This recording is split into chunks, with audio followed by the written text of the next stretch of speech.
الحمد لله رب العالمين والصلاة والسلام على سيد الأنبياء والمرسلين وعلى آله وصحبه أجمعين. أعوذ بالله من الشيطان الرجيم. بسم الله الرحمن الرحيم.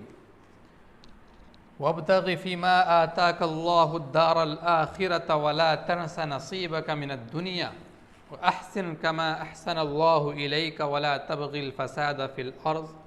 ان اللہ لا يحب المفسدین. محترم سامعین، قرآن کریم کی جو آیت میں نے تلاوت کی ہے سورہ قصص کی آیت ہے. اس کا ترجمہ یہ ہے، اور اللہ تعالیٰ نے تمہیں جو کچھ دے رکھا ہے اس کے ذریعے آخرت والا گھر بنانے کی کوشش کرو اور دنیا میں سے بھی اپنے حصے کو نظر انداز نہ کرو، اور جس طرح اللہ نے تم پر احسان کیا ہے تم بھی دوسروں پر احسان کرو اور زمین میں فساد مچانے کی کوشش نہ کرو. یقین جانو اللہ تعالیٰ فساد مچانے والوں کو پسند نہیں کرتا. محترم سامعین، اس آیت کو منتخب کرنے کی وجہ یہ ہے کہ آج ایک بہت بڑی غلط فہمی لوگوں میں پائی جاتی ہے، اور وہ یہ غلط فہمی یہ ہے کہ آج ہماری سوچ یہ بن گئی ہے کہ اگر کوئی شخص آج کی اس دنیا میں دین کے مطابق زندگی گزارنا چاہے، کوئی نیک بننا چاہے اور اسلام کے احکام پر عمل کرتے ہوئے اپنی زندگی بسر کرنا چاہے، تو ہم یہ سمجھتے ہیں، ہمارا ذہن ایسا بن گیا ہے کہ ہمیں ایسا لگتا ہے کہ اس شخص کو یہ دنیا چھوڑنی ہوگی، یعنی دنیا سے قطع تعلق کرنا پڑے گا، دنیا کا عیش و آرام، دنیا کی آسائش چھوڑنی ہوگی، اور دنیا کے مال و اسباب کو ترک کیے بغیر اسلام پر صحیح طور سے عمل نہیں ہو سکے گا. یہ ہمارے ذہن میں یہ بات آتی ہے اور یہ ہماری سوچ بن گئی ہے. دراصل اس غلط فہمی کا شکار اس لیے بھی ہیں کہ دنیا کی بڑی مذمت بیان کی گئی ہے. قرآن کریم میں وما الحیات الدنیا الا متاع الغرور، کہ دنیا کی زندگی دھوکے کا سامان ہے. انما اموالکم اولادکم فتنہ، تمہارا مال، تمہاری اولاد تمہارے لیے ایک فتنہ ہے، ایک آزمائش ہے. ایک طرف تو یہ بات ہے، اور دوسری طرف قرآن کریم ہی میں اللہ تعالیٰ نے دنیا کی فضیلت، یعنی دنیا کے مال و دولت کی فضیلت کو بھی بیان کیا ہے.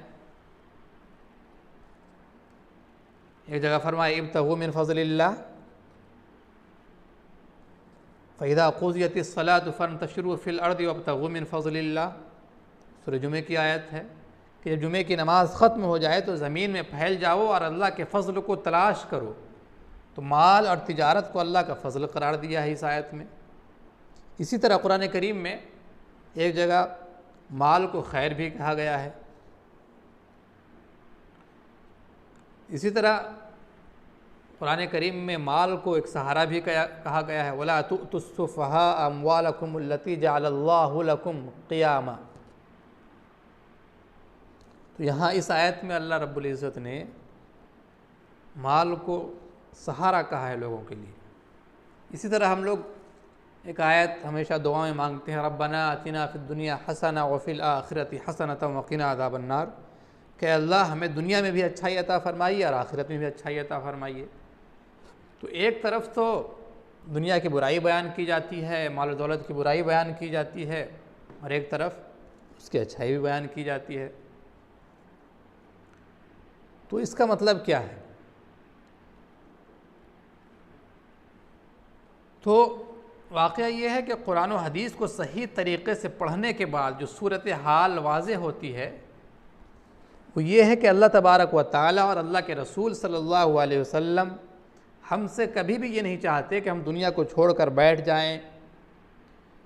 یہ تو دوسرے مذاہب میں ہے، مثلا عیسائی مذہب میں ہے کہ اس وقت تک اللہ کا ہم قرب حاصل نہیں کر سکتے جب تک ہم اپنی بیوی، بچوں اور گھر بار اور کاروبار کو چھوڑ کر نہ بیٹھ جائیں. یہ ان کا تصور ہے. اسی کو رہبانیت کہتے ہیں، لا رہبانیت فی الاسلام، اور اسلام میں رہبانیت ہے نہیں۔ تو نبی پاک صلی اللہ علیہ وسلم نے جو تعلیمات ہمیں عطا فرمائی ہیں اس میں یہ کہیں نہیں ہے کہ دنیا کو چھوڑ دو، کمائی نہ کرو، تجارت نہ کرو، مال حاصل نہ کرو، مکان نہ بناؤ، بیوی بچوں کے ساتھ نہ ہنسو، کھانا نہ کھاؤ۔ اس قسم کا کوئی حکم شریعت محمدیہ میں موجود نہیں ہے۔ ہاں، یہ ضرور کہا گیا ہے کہ دنیا تمہاری آخری منزل نہیں ہے۔ جناب محمد رسول اللہ صلی اللہ علیہ وسلم نے فرمایا کن فی الدنیا کأنک غریب او عابر سبیل، کہ دنیا میں ایک اجنبی یا ایک مسافر کی طرح رہو، یعنی اس دنیا کو اپنی منزل نہ سمجھ لو، بلکہ یہ سمجھو کہ ہم مسلسل سفر میں ہیں، ہماری منزل کہیں اور ہے اور وہ ہماری منزل آخرت ہے۔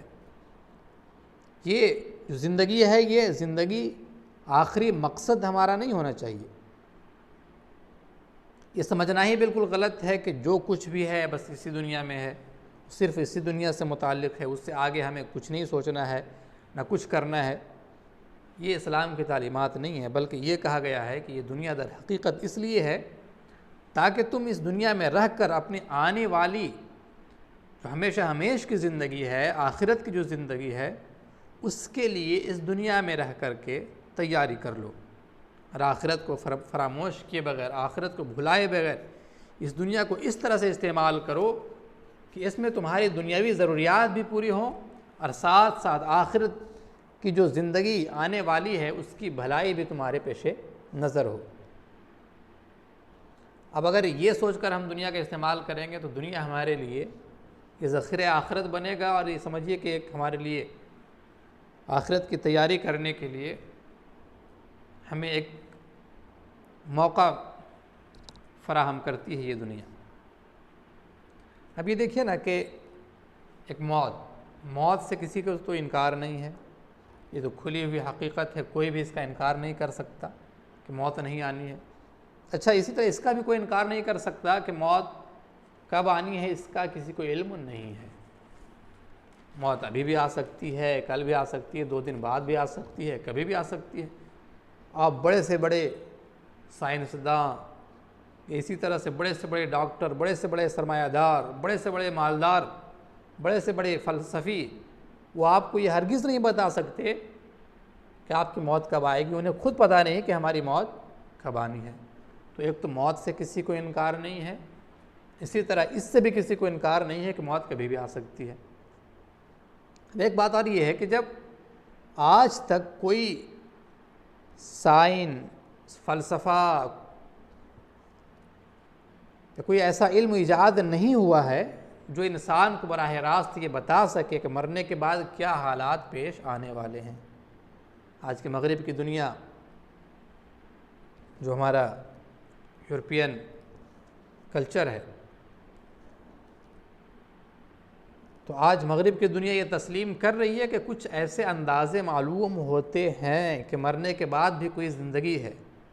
اس نتیجے تک وہ پہنچ رہے ہیں، لیکن اس کے حالات کیا ہیں، اس میں انسان کا حشر کیا بنے گا، اس کی تفصیلات دنیا کی کوئی سائنس آپ کو بتا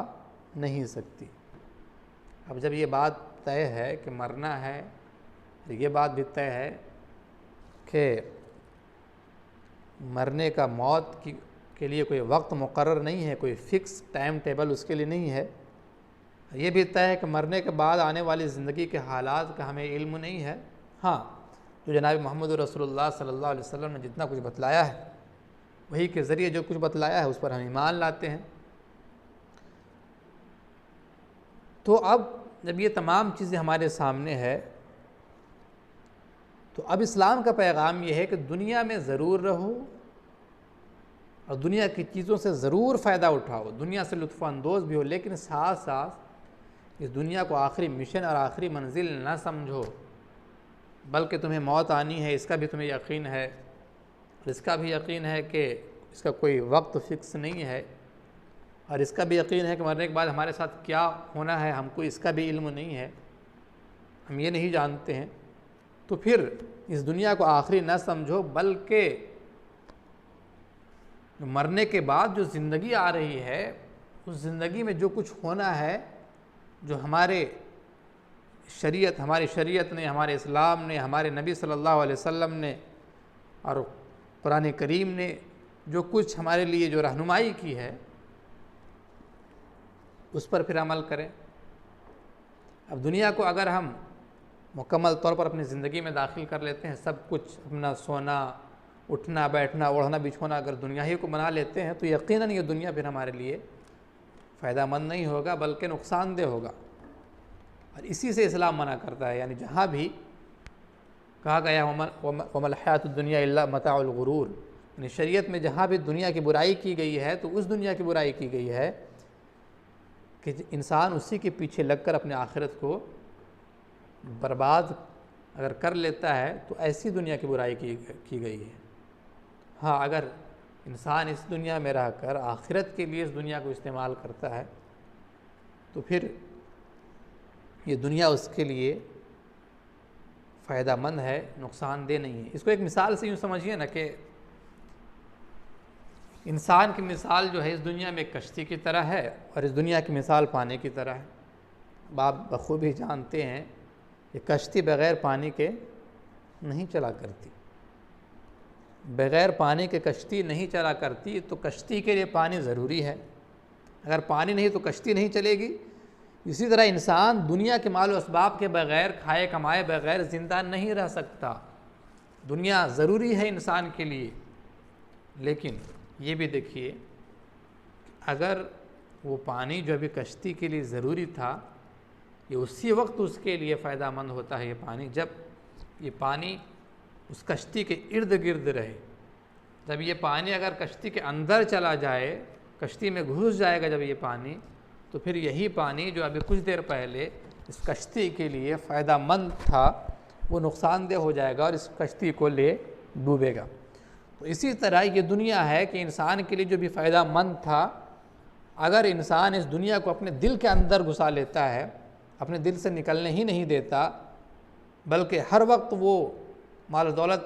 کو جمع کرنے کے چکر میں رہتا ہے، حرام و حلال کی کوئی تمیز اسے نہیں ہوتی ہے، تو پھر اس وقت یہ دنیا ہمارے لیے نقصان دہ ہو جاتا ہے اور بالکل اس پانی کی طرح ہو جاتا ہے جو پانی کشتی کے اندر چلا گیا ہو۔ تو اگر دنیا کا ہم صحیح استعمال کرتے ہیں، اسی طرح استعمال کرتے ہیں کہ دنیا کو اپنے دل میں داخل نہیں ہونے دیتے، تو ہمارے لیے یہ دنیا فائدہ مند ہے۔ اور اگر اس دنیا کو اپنے دل میں ہم داخل کر لیتے ہیں اور اس طور سے داخل کر لیتے ہیں کہ ہم اپنے دل و دماغ سے دنیا کو نہیں نکالتے ہیں، تو یہ پھر دنیا ہمارے لیے فتنہ ہے اور ہمارے لیے نقصان دہ ہے۔ یہ دنیا در حقیقت انسان کے لیے ایک پیغام ہے، ایک مسلمان کے لیے پیغام ہے کہ دنیا میں رہو، دنیا کو برتو، دنیا کو استعمال کرو، لیکن فرق صرف یہ ہے کہ اگر تم دنیا کو اس لیے استعمال کر رہے ہو کہ آخرت کی منزل کے لیے ایک سیڑھی ہے تو یہ دنیا تمہارے لیے خیر ہے اور یہ اللہ کا فضل ہے جس پر اللہ کا شکر ادا کرو۔ اور اگر دنیا کو اس نیت سے استعمال کر رہے ہو کہ یہ تمہاری آخری منزل ہے اور بس اس کی بھلائی ہے اور اس کی اچھائی ہے اور اس سے آگے کوئی چیز نہیں ہے، تو پھر یہ دنیا تمہارے لیے ہلاکت کا سامان ہے۔ صحابہ کرام کے بارے میں اللہ رب العزت نے کہا رجال اللہ تلہیہم تجارۃ ولا بیع عن ذکر اللہ واقام الصلاۃ وایتاء الزکاۃ، وہ ایسے لوگ تھے کہ جن کی تجارت، جن کا بزنس جو ہے یہ کبھی اللہ کی یاد سے ان کو غافل نہیں کرتا تھا۔ تو ہم سب کچھ کریں لیکن اللہ کی یاد سے غافل نہ ہو تو یہ دنیا ہمارے لیے فائدہ مند ہو سکتی ہے، اور اگر ہم اپنے آپ کو دنیا کے پیچھے لگا دیتے ہیں تو یہ دنیا ہمارے لیے نقصان دہ ہو سکتی ہے۔ تو اللہ تعالیٰ سے دعا کریں کہ اللہ تعالیٰ ہمیں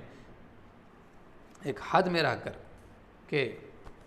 اس دنیا کو برتنے کی توفیق عطا فرمائے۔ اس لیے جو میں نے آیت پڑھی ہے اس کا مطلب ہی یہی ہے کہ آخرت کا گھر بنانے کا یہ مطلب نہیں ہے کہ دنیا کی ضروریات کو بالکل نظر انداز کرو، بلکہ ضرورت کے مطابق دنیا کا ساز و سامان رکھنے اور کمانے میں بھی کچھ گناہ نہیں ہے، البتہ دنیا اس انداز سے نہ کماؤ جس سے آخرت میں نقصان اٹھانا پڑے۔ وآخر دعوانا الحمدللہ رب العالمین۔